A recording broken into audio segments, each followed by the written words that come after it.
Friends, welcome to my channel. இன்றைக்கி நம்ம பார்க்க போகிற ரெசிபி புடலங்காய் பொரியல். புடலங்காய் அந்த மாதிரி நைஸாக கட் பண்ணி வச்சுருக்கேன்.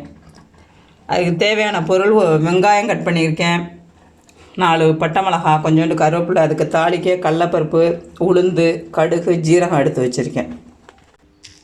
இப்போ இந்த புடலங்காய்க்கு தேவையான உப்பும் மஞ்சத்தூள் கொஞ்சம் போட்டு நல்லா பிரட்டி வச்சுருவோம்.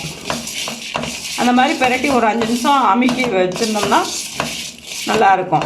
இப்போ நம்ம வீட்டில் டீ போடுறோம். டீ போடும்போது டெய்லி சுக்கு ஏலக்காயெல்லாம் தட்டி போடணுன்னு அவசியம் இல்லை. டெய்லி அதை தட்டிக்கிட்டு அதனால் ஏலக்காயும் சுக்கும் பவுடர் பண்ணி டீ தூளில் போட்டு வச்சுட்டிங்கன்னா நம்ம டெய்லி போட்டுக்கலாம். சுக்கு சேர்றது உடம்புக்கு நல்லது.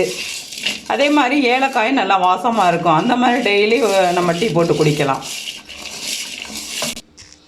இந்த மாதிரி கலந்துட்டு ஒரு 5 நிமிஷம் அந்த மாதிரி வச்சுருங்க.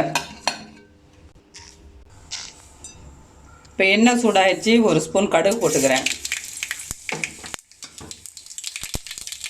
உளுந்து 2 ஸ்பூன் போட்டுக்கிறேன். கடலைப்பருப்பு 2 ஸ்பூன் போட்டுக்கிறேன். ஒரு ஸ்பூன் ஜீரகம். இந்த பட்டை மிளகாயை போட்டுருவோம். கொஞ்சம் வதங்கட்டும். கருவேப்பிலை போட்டுருவோம். போட்டு இந்த வெங்காயத்தை போட்டுருவோம். வெங்காயத்தை போட்டு நல்லா வதக்கிடுவோம். நல்லா வதங்கட்டும் வெங்காயம். இப்போ வெங்காயம் நல்லா வதங்கிருச்சு. இப்போ இந்த புடலங்காயை போட்டுருவோம்.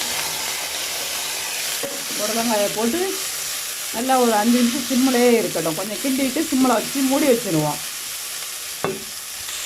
கொஞ்சம் தண்ணியை தெளித்து ஒரு 1/4 டம்ளர் தண்ணியை தெளித்து மூடி வச்சுருவோம்.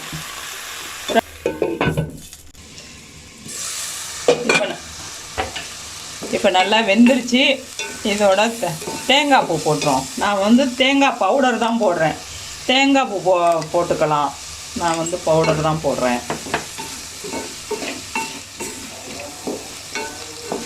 தேங்காய் பூ போட்டேன். ஒரு 1 நிமிஷம் நல்லா வதக்கி விட்டு அதோட கேஸ் ஆஃப் பண்ணிடுவோம். இப்போ ரெடி ஆகிடுச்சு. இப்போ கேஸ் ஆஃப் பண்ணிடுவோம். இப்போ புடலங்காய் பொரியல் ரெடி ஆகிடுச்சு. நீங்கள் ட்ரை பண்ணி பாருங்கள். பார்த்துட்டு கமெண்ட் பண்ணுங்கள். தேங்க்யூ.